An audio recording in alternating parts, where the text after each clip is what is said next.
વસ્તી ગણતરી સંદર્ભે કલેક્ટર અનિલ રાણાવસિયાએ સ્વગણતરી પોર્ટલ સેવાનો કચ્છવાસીઓ માટે પ્રારંભ કર્યો। આજથી લઈને તારીખ 31મી સુધી ઓનલાઈન રજીસ્ટ્રેશન થશે।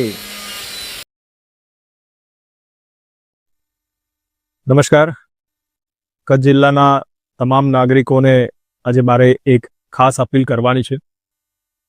આપ સર્વે જાણો છો કે વસ્તી ગણતરી 2027ની પ્રક્રિયા કેન્દ્ર સરકાર દ્વારા શરૂ કરી દેવામાં આવી છે।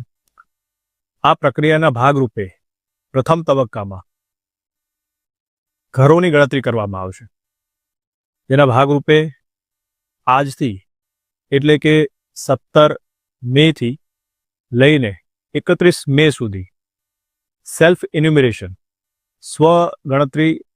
સ્વગણના આ પ્રકારની એક સુવિધા છે એ ઉપલબ્ધ કરાવવામાં આવી છે। આના માટે આપ se.census.gov.in આ પોર્ટલ પર જઈ અને પોતાના ઘર વિશેની જે માહિતી છે એ આપ આપી શકશો। એના માટે આપે આ પોર્ટલ પર જઈ આપનો મોબાઈલ નંબર વગેરે નાખી અને જે ઓટીપી આવે એ ભરવાનો રહેશે અને ત્યારબાદ એ પોર્ટલમાં આપને 33 જેટલા આપના ઘર અને એમાં જે સુવિધાઓ ઉપલબ્ધ છે એના વિશેના પ્રશ્નો આવશે જે આપે ભરવાના રહેશે। આપ જ્યારે સબમિટ કરશો ત્યારે આપણને એક આઈડી એમાં જનરેટ થશે જે આપણે સાચવી રાખવાનું રહેશે। 1 જૂનથી લઈ અને 30 જૂન સુધી વસ્તી ગણતરી માટેના જે અમારા ગણતરીદારો છે એ આપના ઘરે આવશે અને આપના વિશેની જરૂરી માહિતી મેળવશે। એ સમયે આપ આ જે એસી આઈડી છે એ જ્યારે એમને આપશો ત્યારે ગણતરીદાર પોતાના પોર્ટલમાં પોતાની એપમાં એ આઈડી નાખશે એટલે આપે જે પણ માહિતી ભરી હશે એ તમામ એમાં રિફ્લેક્ટ થઈ જશે।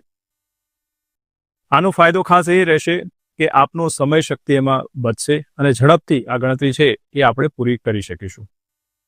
તો મારે કચ્છ જિલ્લાના તમામ નાગરિકોને ખાસ એ વિનંતી છે કે વસ્તી ગણતરી એક ખૂબ અગત્યનો એક રાજ્ય સરકાર માટેનો એક કાર્ય છે। આપ જે ચોકસાઈપૂર્વકના ડેટા આપશો એનાથી જે વિગતો મળશે એનાથી ભવિષ્યમાં સરકાર પોલિસી લેવલના લોક સુખાકારી માટેના ઘણા નિર્ણય લેશે જેનો અંતિમ ફાયદો લોકોને થશે। એટલે ફરીથી વિનંતી કરવાની કે આપ આ માટેનો સહકાર આપશો અને આપને આ બાબતે કોઈ પણ પ્રશ્ન હોય તો એ 1855 આ ટોલ ફ્રી નંબર જે છે એના પર પણ આપ સંપર્ક કરી અને જરૂરી માહિતી મેળવી શકો છો। ધન્યવાદ।